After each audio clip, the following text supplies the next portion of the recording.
ใบสูงในวันใหม่ค่ะเนาะเมื่อในเป็นวันที่18ในเดือนที่2ปี2026ก็ตกเมนอยู่วันพุธฮู้พบทบกันในข้อ YouTube ใหม่ลำแรงมีชื่อว่าลำแรงในค่ะเนาะก็ไม่ได้มีนามสกุลดังเรียนลำแรงเดียมพ่อหมอพัด มาเอาไม้ซ้ำกำกันเนาะมืออันออกกว่า668นั่นเขาถูกซื้อๆงำเหลวลำแรงได้กล่อมเลยกินย้อนอำซื้ออำบ่ป้าใจเหมือนเสียงว่าผู้ปัญหาเขาย้อนมาใคร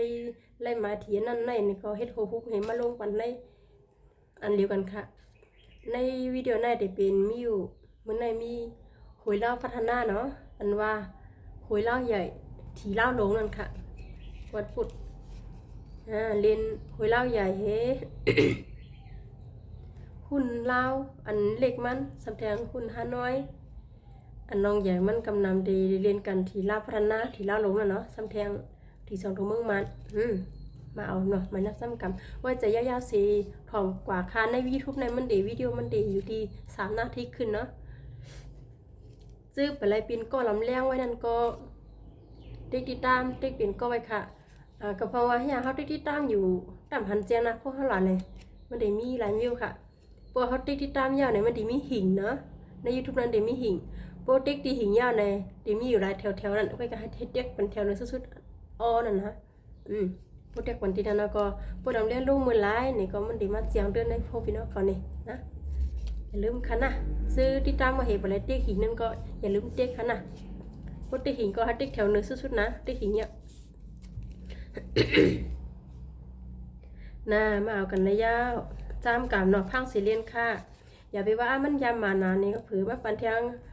ตาบมองนำเด้อย่าไปให้เลยพี่นะเนาะซ้ำกับมาเอาระยะหางยันปั๊บหางยันกาม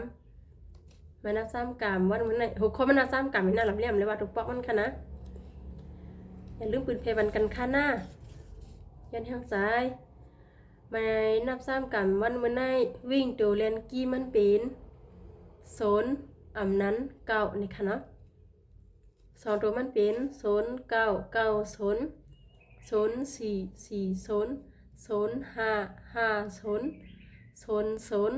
ซ้ำแทง94 49 95 54 45และ5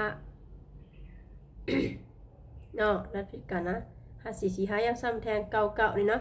มาเอา3ตัวมันค่ากันเนี่ยถ่อมขึ้นถ่อมและข้อคันน่ะ049 049 059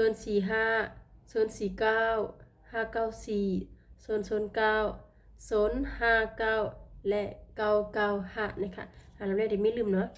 ลืมตีที่2ตัวมัน09 04 05 00 94 95 54 99และ045 049 594 009และ059ซ้ำแทง995นะคะ